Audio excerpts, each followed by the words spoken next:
ในขั้นอดีตหลายร้อยปีที่ผ่านมามีเมืองหนึ่งมีนามว่าเมืองเป่งจาเมืองนี้เป็นเมืองที่มีความเจริญรุ่งเรืองหลายพญาอาทิตย์เป็นผู้ปกครองเมืองได้มีพระโอรสมีนามว่าท้าวสีตนมีมาเมื่อหนึ่งนางกินนารีนางเจ็ดได้เสด็จจากสวงสวรรค์ลงมาลินน้ำคีลำธารในขณะนั้น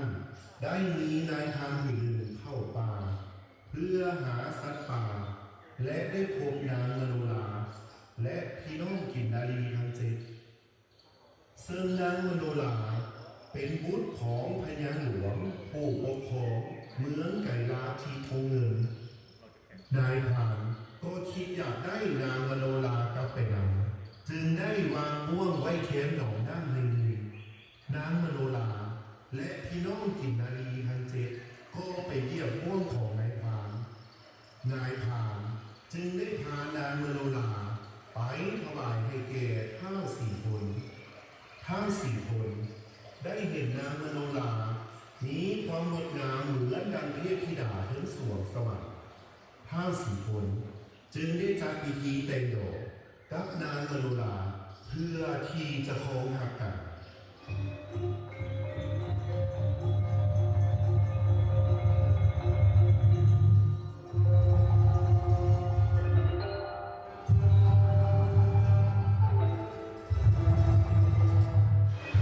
ก็เรื่องการของสบายดีแขกผู้มีเกียรติทุกท่านเนาะ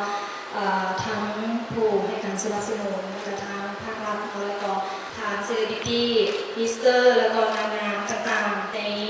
แวดวงการบันเทิงเราเฮานี้พร้อมกับแวดน้องสื่อมวลชนข้าพเจ้าเนาะนางลินดาพลพิรัตน์ซึ่งว่าเป็นประธานกองประกวดโครงการประกวดนักสาวท่องเที่ยวลาวหรือมิสทริซึมลาวนั่นเองซึ่งว่าการจัดงานประกวดนักสาวท่องเที่ยวลาวปีนี้ถือว่าเป็นปีที่3แล้วเนาะแต่ว่าเป็นปีทั้งอิฐที่ข้าพเจ้าได้เป็นประธานจัดงานอย่างเต็มโต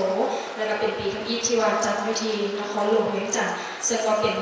ปีที่ดีเนาะซึ่งว่านครหลวงเวียงจันทร์นี่ก็ถือว่าเป็นแขวงหลักหรือว่าเป็นนครหลวงของประเทศลาวเลยดังนั้นแล้วเขากับพาดบ่ได้ที่จะนำเสนอสถานที่ท่องเที่ยวต่างๆอยู่ในนครหลวงเวียงจันทร์นี้รวมไปทางแขวงอื่นๆนำเนาะจะว่าถึงเกี่ยวกับเรื่องของกิจกรรมการประกวดของเฮาในปีนี้เนาะก็เป็นกิจกรรมมีหลายแบบไม่ว่าจะเป็นกิจกรรม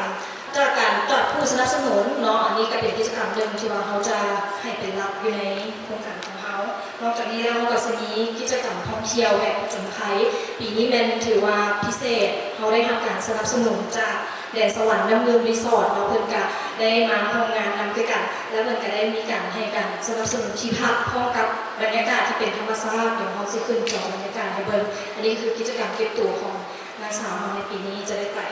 โดยถือว่าเป็นอีกหนึ่งแลนด์มาร์คที่หลายๆคนก็คือสิเคยได้ยินกันดีเนาะนั่นก็คือแดนสวรรค์น้ำเมืองรีสอร์ทซึ่งห่างจากนครหลวงนี้ประมาณ 3-40 กิโลเมตรก็ถือว่าบ่ไกลแล้วก็จะเน้นในเรื่องของธรรมชาติกิจกรรมเขาก็สิมีขี่เรือบอหรือว่าขี่รถ ATV กิจกรรมผจญภัยต่างๆซึ่งกิจกรรมเก็บตัวนี้เขาก็จะเริ่มขึ้นในต้นเดือน7ก็คือในระยะวันที่2เดือน7จนถึงวันที่9เดือน7เนาะเขาจะอยู่หัน1อาทิตย์ซึ่งนักสาวสิได้มีการเก็บตัวพร้อมกันต่อมาเนาะก็จะนี่ก็คือกิจกรรมที่อยู่แดนสวรรค์จะมีรถกอล์ฟแล้วก็จะมีสนามกอล์ฟอันนี้ก็จะเป็น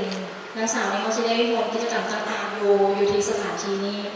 ส่วนว่าในเมื่อประกวดห้องตัดสินเรียนเฮา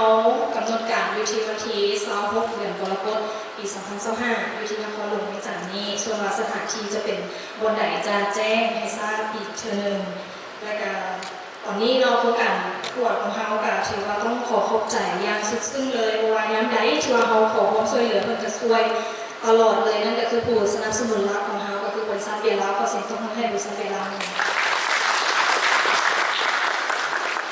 เจ้าแล้วก็อีกหนึ่งแบรนด์เนาะที่ว่าโบกาวถึงบ่ได้ซึ่งเพิ่นการให้โอกาสกับโครงการประกวดของเฮาในปีนี้และก็ถือว่าเป็นการเปิดโตที่ดีในประเทศลาวเนาะนั่นก็คือแบรนด์กิมมิคขอเสียงตบมือให้แบรนด์กิมมิคเจ้า โดยและมาฮอดนี่เราก็ต้องขอขอบใจกับแขกที่มีเกียรติเข้ามาร่วมงานในมื้อนี้ขอขอบใจน้องสื่อมวลชนและก็ผู้ทานเนาะที่ให้ความสนใจในโครงการประกวดและลำดับต่อไปก็ขอมอบวาระให้กับพิธีกรเลยเจ้าขอขอบใจ แสงเนาะตอนหน้าบริษัทเกียรติลาวรู้สึกเป็นเกียรติเป็นอย่างยิ่งที่ได้มีโอกาสขึ้นมากล่าวในมื้อนี้เนาะสำหรับเวทีการประกวดนางสาวทองเที่ยวลาวเป็นเวทีหนึ่งที่บริษัทเกียรติลาวได้ในการร่วมมือน้ำเพลินปีนี้เป็นปีที่2ซึ่งว่าโครงการประกวดดังกล่าวการตามชื่อของคอนเซ็ปต์งานเลยก็คือส่งเสริมและส่งเสริมการท่องเที่ยวในลาว ซึ่งว่าพวกเขาก็ได้มีการลงกับเพิ่นตั้งแต่เริ่มเนาะว่าการส่งเสริมการท่องเที่ยวในหนอนประเทศลาวมีทั้งหมด18แห่งการมีส่วนร่วมไม่ว่าจะเป็นด้วยนางสาวก็ดีหรือว่าด้วยพื้นที่ของการประกวดก็ดีอันนี้เป็นสิ่งสำคัญที่สุดเลยที่พวกเราเห็นเพราะว่าประเทศลาวมีสถานที่ท่องเที่ยวไม่ว่าจะเป็นทางด้านธรรมชาติและก็วัฒนธรรมที่ว่าต้องการจะเป็นเปิดโอกาสให้แก่บุคคลภายนอกได้รับรู้ว่าวัฒนธรรมลาวมีอย่างที่น่าสนใจและการท่องเที่ยวก็ถือเป็นอีกโครงการหนึ่งที่เรานั้นช่วยส่งเสริมให้เศรษฐกิจลาวสร้างรายได้ให้แก่สังคมลาวตัวที่ติดพันกับเกี่ยวลาวโดยตรงก็คือส่วนหนึ่งในการสู้ยุคโครงการดังกล่าวก็คือผลิตภัณฑ์ลาวสาวลาวเคียงคู่กับสังคมลาวตัวนี้เป็นสิ่งที่เขาเฮ็ดแยกเหมือนกันมาโดยตลอดและโครงการนี้ก็เป็นอีกโครงการหนึ่งที่ว่าทางเขาที่กับเซียมันในผู้จัดงานเพราะว่าจะเป็นทางศูนย์การซ้อมมือก็ดีที่ได้ทำการชี้นำทุกปีด้วยรูปการของการจัดงานทั้งผู้จัดงานเองก็ดีอันนี้นี่ต้องขอทรงเซ็นหลายๆและถึงจะเบียร์แล้วกาคิดว่าจะเป็นพาร์ทเนอร์ในการทำจัดงานกับทางวีโมเดลลิ่งและกับศูนย์การซ้อมมือต่อไปจะเข้าใจหลายๆ ก่อนอื่นจะต้องขอแนะนำตัวเองอย่างเป็นทางการก่อนเลยนะคะ ดิฉันนะคะนางสาวรัติชาแพงทรัพย์นะคะหรือหลายๆคนก็จะรู้จักในนามชื่อกวางกิมมิกนะคะกวางก็เป็น CEO นะคะของแบรนด์กิมมิกแล้วก็เป็นผู้บริหารของแบรนด์กิมมิกค่ะก็ต้องบอกว่ารู้สึกเป็นเกียรตินะคะแล้วก็ดีใจมากๆที่ปีนี้นะคะได้มีส่วนร่วมนะคะมาสนับสนุนกิจกรรมและโครงการดีๆของพี่น้องชาวลาวและก็คุณมิสทัวริซึมปี 2025 นะคะก็กวางนะคะก็เป็นแบรนด์หนึ่งที่ประสบความสำเร็จนะคะในธุรกิจวงการอาหารเสริมนะคะแล้วก็ธุรกิจออนไลน์ในประเทศไทยนะคะแล้วก็อยู่ในวงการธุรกิจออนไลน์มากว่า10 ปีนะ ใช่ คะ ทุกคนเนาะ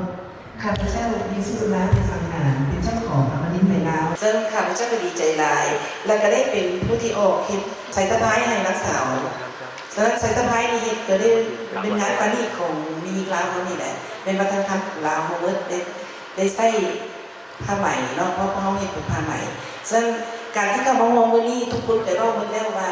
นักสาวท่องเที่ยวลาวนี่จะนำนักท่องเที่ยวทั้งหลายเนาะเขามาเบิ่งเขามาแย้งเขามาซุ้มประเทศเขาฉะนั้นทุกคนว่ามาแล้วค่ะพระเจ้าเองกับบ่มีหยังจะรบกวนอีกแล้วเนาะแต่เขายินดีแล้วก็ขอส่งเสริมต่อไปเนาะให้เป็นคู่ร่วมกันตลอดไปเข้าใจหลายๆเจ้า ขอเตรียมพร้อมปัจจัยเป็นที่สูงจากสุรก้าวสู่การเซ็นลงนามเซ็นสัญญาเป็นผู้สนับสนุนหลักอย่างเป็นทางการและนี่ก็ถือว่าเป็นการร่วมมือกันเนาะสำหรับในปีนี้เป็นปีทมิตรและเชื่อได้ว่าต้องมีปีโตๆไปอย่างแน่นอนเนาะโอเคก็เพื่อได้อีกท่านหนึ่งเราในการเซ็นสัญญาผู้สนับสนุนอย่างเป็นทางการของจากทางแบรนด์กิมมิคเนาะที่ได้มาเซ็นในครั้งนี้และขอเชิญถ่ายภาพเนาะ